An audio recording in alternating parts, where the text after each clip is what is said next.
Bom dia, irmãos, graça e paz. Muito bom estar aqui, vendo essas crianças lindas cantando, né? Agora fica quietinha, né, mano? Cara, a gente fez um combinado, ela sabe.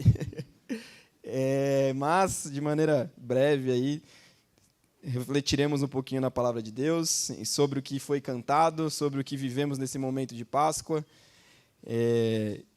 sobre o que a Páscoa deve simbolizar para nós, não só uma vez por ano, mas diariamente em nossos corações, porque é o maior sacrifício já feito na história da humanidade, na história desse mundo, o que Jesus fez por nós.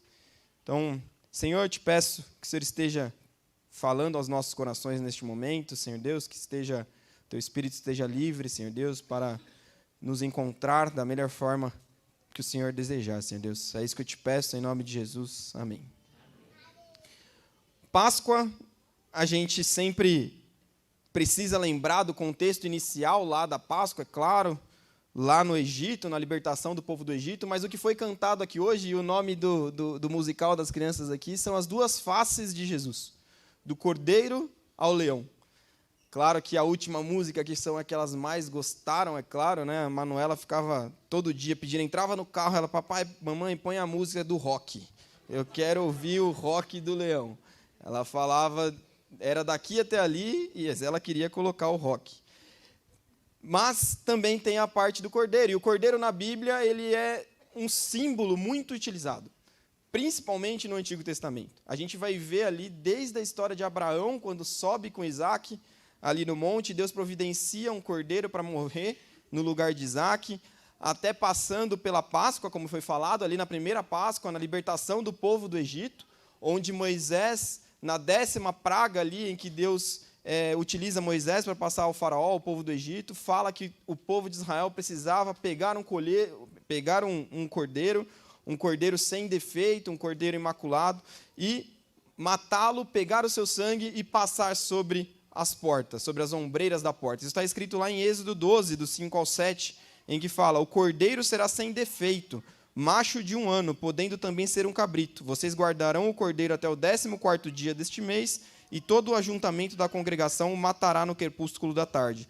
Pegarão um pouco do seu sangue e o passarão nas 2 ombreiras e na viga superior da porta, nas casas em que o comerem. Com isso, ali quando vem o anjo da morte e mata os primogênitos, a morte não passa onde o sangue do cordeiro foi passado. Não entra na casa do povo de Israel. Ali, muitos anos passam, vem a lei, o cordeiro ali ainda é utilizado, simbolizando o sacrifício, graças ao pecado em que o povo comete, eles têm que ali, durante uma série de regras que a gente tem ali na lei judaica, mas o cordeiro sempre simbolizou a morte, o derramamento de sangue inocente no lugar daqueles que pecaram. Por que às vezes a gente fica pensando, né, quando é mais novo principalmente, a gente pensa, nossa, mas que dó do cordeiro. Que dó eu preguei aqui alguns meses atrás sobre a ovelha, um animal tão manso, um animal tão indefeso e que era morto. E quem tinha que matar o cordeiro era o próprio pecador. Por quê? Porque ele tinha que sentir na pele o que era um inocente estar morrendo no seu lugar. Um inocente está sofrendo por uma coisa que deveria ser você que pecou, você deveria passar por aquilo, e o cordeiro tinha esse papel. Milhares de anos se passam e a gente chega no Novo Testamento, a gente chega em Jesus, a gente chega no cumprimento das profecias do Antigo Testamento. Isaías 53, por exemplo, é um texto clássico em que simboliza, em que aponta para a morte de Cristo na cruz, vai falar, ele foi oprimido e afligido, mas não abriu sua boca, como um cordeiro foi levado ao matadouro, e como ovelha muda perante os seus tosquiadores, ele não abriu a sua boca. Ou seja, vem Jesus para fazer o papel de cordeiro, o papel do cordeiro de Deus. E aí a gente olha que é o texto que eu quero refletir nessa manhã em João 1, 29. Um versículo tão pequeno, um versículo tão curto, mas que simboliza para a gente tanta coisa. Em João 1, 29, João Batista diz assim, no dia seguinte, vendo que Jesus vinha em sua direção, João disse, eis o Cordeiro de Deus que tira o pecado do mundo. Quando João Batista, primo de Jesus, olha ali para Jesus, no momento ele afirma, esse é o Cordeiro de Deus. Esse é o Cordeiro que veio morrer por nós. Essa frase, por mais que seja tão pequena, o eis o Cordeiro de Deus que tira o pecado do mundo, ela mostra muita coisa para a gente. E tem 3 coisas aqui que eu quero mostrar para os irmãos que essa frase nos traz. Primeira coisa é o propósito da missão de Jesus na Terra. Jesus veio à Terra, Jesus veio viver aqui entre os seres humanos, abriu, como a gente vai ver lá em Filipenses, abriu mão da sua glória, se fez homem. Por quê? Para que Jesus veio? Jesus veio para curar? Jesus veio para expulsar demônios? Jesus veio para fazer uma revolução naquela sociedade? Jesus veio para ser um grande profeta? Jesus veio para ser um grande líder e nos ensinar? Sim, Jesus veio por tudo isso. E ele foi tudo isso. Mas, acima de tudo, o propósito da missão de Jesus está escrito nesse versículo. Jesus veio à terra para tirar o pecado do mundo. Esse é o propósito da vinda de Jesus. Esse é o propósito do Deus que se fez carne. O propósito principal foi para nos libertar da escravidão do pecado. Quando o pecado entra no mundo, através de Adão e Eva, se faz necessário, Paulo vai explicar isso no Novo Testamento, se faz necessário que um outro homem humano, puro, sem pecado, morra em nosso lugar, para que o peso do pecado que nós cometemos seja liberto, seja justificado diante de Deus. O amor de Deus por nós foi tão grande, é tão grande, que Ele mandou o seu Filho, o Cordeiro. Sem Ele, nós não poderíamos ser libertos do pecado. É claro que você aqui, muito tempo de casa, muito tempo de igreja, já ouviu essa afirmação muitas vezes. E eu sei que já ouviu, eu já ouvi. Mas, irmãos, essa é uma afirmação que deve conduzir a nossa vida. Se fosse possível, a gente tinha que ouvir isso todos os dias. Porque a gente precisa lembrar do que foi feito por nós. Porque diariamente, no nosso dia a dia, a gente esquece. A gente acha que as coisas que fazemos boas, as coisas que fazemos que são benéficas para as outras pessoas, ou quando a gente ganha uma promoção no serviço, ou quando a gente ganha uma grande família, ganha um filho, quando a gente é abençoado por Deus, muitas vezes a gente esquece que isso só acontece, tudo isso só acontece, e a gente só vai poder desfrutar disso, porque o Cordeiro de Deus veio ao mundo. Sem isso, a gente não consegue, a gente não vai viver a eternidade ao lado dele. O segundo ponto em que a gente vê dessa missão de Jesus na terra é o alcance dessa missão. O versículo fala que tira o pecado de quem? Do mundo. E o que é do mundo, irmãos? O que é do mundo? O mundo é de todas as pessoas. De todo aquele que se arrepender. Não importa o que você fez. Não importa quem é a sua família. Não importa de onde você veio. Não importa o que você fez antes de vir para cá. Você está englobado no perdão de pecados de Jesus. Jesus veio para tirar o pecado do mundo inteiro. E não importa qual o pecado. Ele é poderoso e Ele é capaz, o sacrifício dele é suficiente para o perdão do pecado de todos. Mas o sacrifício de Jesus só é eficiente para aqueles que aceitam e se arrependem. Ele é suficiente para todos, ele serve para todos. Só que somente aqueles que se arrependem, que se reconhecem que reconhecem que é necessário esse perdão diariamente, é que essa missão, esse sacrifício é eficiente. A gente precisa viver dessa forma.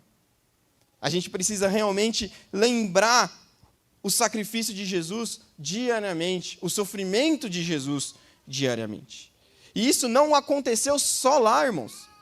Quando a gente vê o texto, a gente vai falar que João Batista olha para Jesus e fala: esse é o Cordeiro que tira o pecado do mundo. Ele tira, não é ele tirou.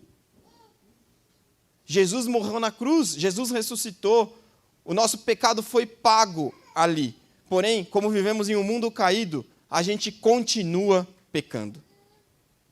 Se Jesus tivesse tirado o pecado do mundo, e não houvesse mais pecado aqui na terra, a gente estaria no céu. Mas não é isso. A gente ainda tem um período para viver aqui na terra em que a nossa natureza pecaminosa ainda nos faz pecar, ainda nos faz cair. E isso mostra o que para a gente, irmãos? Que a gente precisa olhar não só para o sacrifício, não só para a morte, mas também para a ressurreição. Porque a ressurreição é aquilo que nos motiva a viver a cada dia uma vida sem pecado. Se Jesus somente tivesse morrido na cruz, como os cordeiros normais, como os animais que morriam, e ali o pecado era pago, a morte teria vencido. Mas a morte não venceu, porque Jesus ressuscitou. Quando Jesus ressuscita, ele está querendo dizer o quê?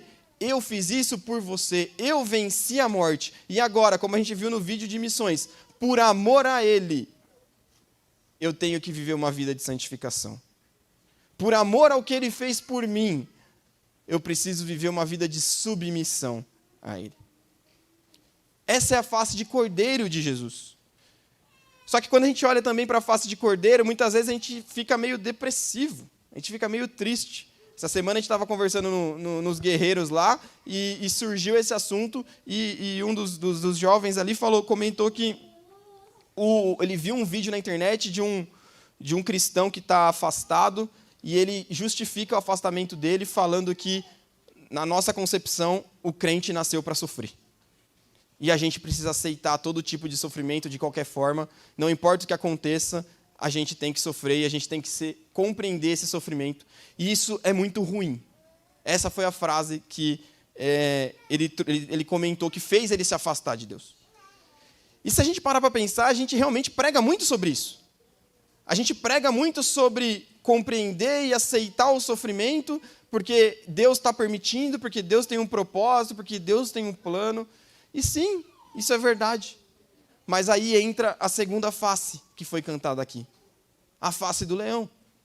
Quando a gente vai ver o texto de Apocalipse, se puder projetar aí, por favor, irmãos, Apocalipse 5, a partir do versículo 5, a gente vai ver que ali o cordeiro que foi pregado na cruz, que foi morto, que causou tristeza naqueles que o acompanhavam, que sofreu aquilo que ele não merecia, ele vai ter uma outra visão, ele vai ter uma outra aparência.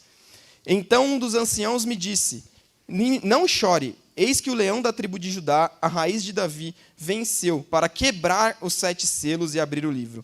Então vi no meio do trono e dos 4 seres viventes e entre os anciãos em pé um cordeiro que parecia que tinha sido morto. Ele tinha 7 chifres, bem como 7 olhos, que são os 7 Espíritos de Deus enviados por ele a toda a terra. O cordeiro foi e pegou o livro da mão direita daquele que estava sentado no trono. E quando ele pegou o livro, os 4 seres viventes e os 24 anciãos se prostraram diante do cordeiro, tendo cada um deles uma harpa e taças de ouro cheias de incenso, que são orações dos santos, e cantavam um cântico novo, dizendo: digno é de pegar o livro e de quebrar os selos, porque foste morto, e com o teu sangue compraste para Deus os que procedem de toda tribo, língua, povo e nação. E para o nosso Deus os constituíste reino e sacerdotes, e eles reinarão sobre a terra. Aqui a gente vai ver o cordeiro que foi morto. Só que João é bem claro aqui quando ele diz que parecia que tinha sido morto. O cordeiro que estava pregado numa cruz, agora aparece ao lado de Deus, como o leão soberano sobre tudo que acontece nessa terra, sobre tudo que acontece nesse mundo. A gente cantou aqui no louvor a música Maranata, e ela fala que só em ti confiarei, eu nada temerei. Por quê? Porque ele está no controle. O leão está no controle. Então a vida do cristão não deve ser só sofrimento. A vida do cristão, pelo contrário, a vida do cristão deve ser uma vida de permanente contentamento no sofrimento. Por quê? Porque a nossa vitória já foi paga e já foi garantida. O leão já fez e já está ao lado de Deus. Isso não vai acontecer ainda, isso já está acontecendo.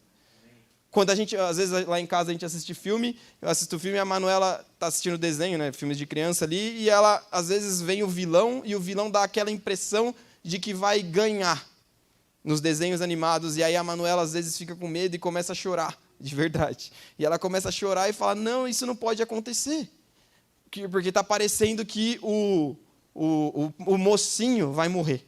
E aí eu falo para ela, falo assim, Manu, fica tranquila, assiste. No desenho, o mocinho sempre vence.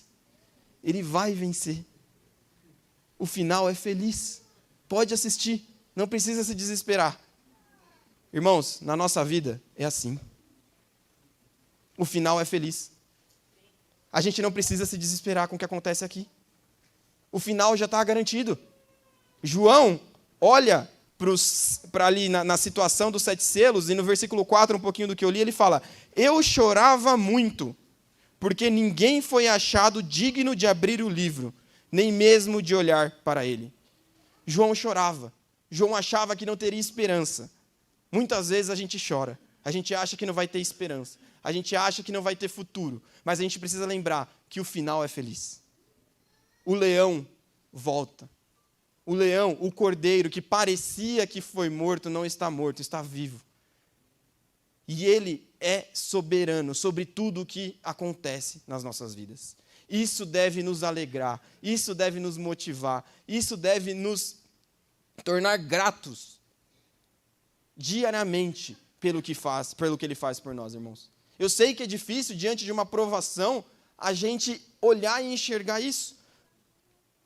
Mas se a gente parar, se a gente ajoelhar, se a gente colocar diante de Deus, se a gente lembrar, ler que o leão venceu, que o cordeiro está vivo, a gente vai ver que os nossos problemas terrenos são muito menores do que muitas vezes a gente acredita. A gente precisa ter essa visão de eternidade. A gente precisa ter essa visão de que o que a gente está vivendo aqui é passageiro, porque tudo já foi pago na cruz. Já foi ganho na cruz através do Cordeiro. Não através de mim, não através de você. A gente precisa ver quem está no trono do nosso coração. O trono do nosso coração, o que tem sido? Tem sido o desespero, tem sido a angústia, tem sido o medo, tem sido a apreensão do que vai acontecer no dia seguinte? Ou o trono do nosso coração tem sido o leão?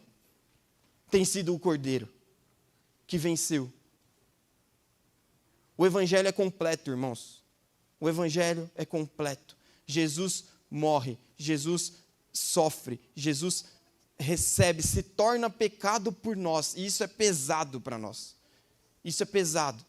Só que em compensação, esse mesmo Jesus fez isso por amor. E está vivo eternamente, esperando para viver ao nosso lado. Ansiando para viver ao nosso lado. E é isso que vai acontecer, irmãos. Não sou eu que estou falando. Não é promessa minha, não é promessa do pastor Neto, não é promessa de ninguém que você vê na internet. Isso é a palavra de Deus. Está garantido. Esse será o final. A gente precisa viver a nossa vida com as duas faces de Cristo, de uma forma completa. A gente vê ali em Filipenses 2:8, em que fala um texto muito bonito, e um dos mais bonitos de toda a Bíblia. Se humilhou a si mesmo, sendo obediente até a morte, e morte de cruz, pelo que também Deus o exaltou soberanamente, e lhe deu um nome, que é sobre todo nome, para que o nome de Jesus se dobre todo o joelho, e toda língua confesse que Jesus Cristo é o Senhor. Jesus se humilhou como um cordeiro. Jesus sofreu como um cordeiro. Mas Deus o exaltou como um leão. Ele está ao lado de Cristo, esperando para que nós possamos viver com Ele. E é nisso que a gente deve colocar a nossa fé. É nisso que a gente deve basear o nosso dia a dia, a nossa fé. Vivendo uma busca pela santificação, gratos ao amor que Ele tem por nós. Talvez você precise ser mais manso como o cordeiro. Talvez você precise de mais coragem, mais ousadia, mais fé para encarar as dificuldades da sua vida como um leão. Não sei em qual fase da vida você está, mas Deus sabe. O que você precisa fazer é pedir para que Ele haja na sua vida e molde o seu caráter a partir das faces dele. Se você está precisando ser mais humilde, se você está precisando ser mais submisso, se você está precisando aceitar mais o agir de Deus na sua vida, peça para Ele te moldar como o cordeiro que veio. Pelo contrário, se você está passando por um momento de dificuldade, se você está desistindo, se você não vê saída, se você está angustiado, se você está sofrendo, peça para Ele coragem e olhe para o leão que venceu. olhe para o Cristo, para o Cordeiro que está ao lado de Deus, governando tudo o que acontece nessa terra. A gente tem que buscar o equilíbrio. E isso que é difícil na nossa sociedade. A gente precisa encontrar o tempo certo de agir como cordeiro, a quantidade certa de agir como cordeiro e a quantidade certa de agir como leão em nossas vidas. Que Deus possa estar nos abençoando, nos fortalecendo, que a gente possa realmente viver essas duas faces. E se você ainda não reconheceu isso, se você ainda não teve a oportunidade de reconhecer que o Cordeiro morreu por você, não pelo que você é, mas pelo tanto que Ele te ama, se reconheça como pecador. Você está tendo essa oportunidade hoje, você está tendo essa oportunidade agora, a gente não sabe o que acontecerá, a gente não sabe o que pode acontecer quando a gente sair daqui. O que a gente sabe é que o amor de Jesus, o sacrifício de Jesus é suficiente para todos. Não importa o tamanho do seu pecado, não importa a situação que você está vivendo, Ele morreu na cruz por você. E Ele quer você ao lado dele. Amém. Senhor, muito obrigado por essa oportunidade, muito obrigado pelo teu sacrifício. Muito obrigado porque o Senhor veio como cordeiro, humilde, manso, abrindo mão da tua glória e morreu na cruz por nós. Não conseguimos mensurar o tamanho desse sacrifício. Não conseguimos agradecer pelo tamanho desse sacrifício feito por nós na cruz, Senhor Deus. Te peço agora, Senhor Deus, que o Senhor esteja, através do teu Espírito, dando mansidão para aqueles que precisam, dando submissão para aqueles que precisam confiar, Senhor Deus, na face, que precisam ser moldados como cordeiro, Senhor Deus. Mas que o Senhor também esteja dando coragem, fé, ousadia, Senhor Deus, alegria, vontade de superar, Senhor Deus, as dificuldades para aqueles que estão precisando te ver como leão, Senhor Deus. Que o teu poder esteja preenchendo as nossas vidas, Senhor Deus. Que a gente possa, Senhor Deus, sair daqui fortalecido, Senhor Deus, para enfrentar as dificuldades, confiando não em nós, mas em Ti e no Teu sacrifício que foi feito por nós, Senhor Deus. E se há alguém aqui hoje que ainda não Te reconheceu, Senhor Deus, como Salvador, que ainda não tem a verdadeira Páscoa, o verdadeiro sentido da Páscoa dentro de si, que ainda não reconheceu a necessidade, Senhor Deus, do Teu sacrifício por Ele, que o Senhor esteja falando no coração. Que Teu Espírito esteja quebrantando, que Teu Espírito esteja tocando, Senhor Deus. Hoje é a oportunidade de salvação e que haja essa salvação na vida dessas pessoas, Senhor Deus. É isso que eu te peço, em nome de Jesus. Amém.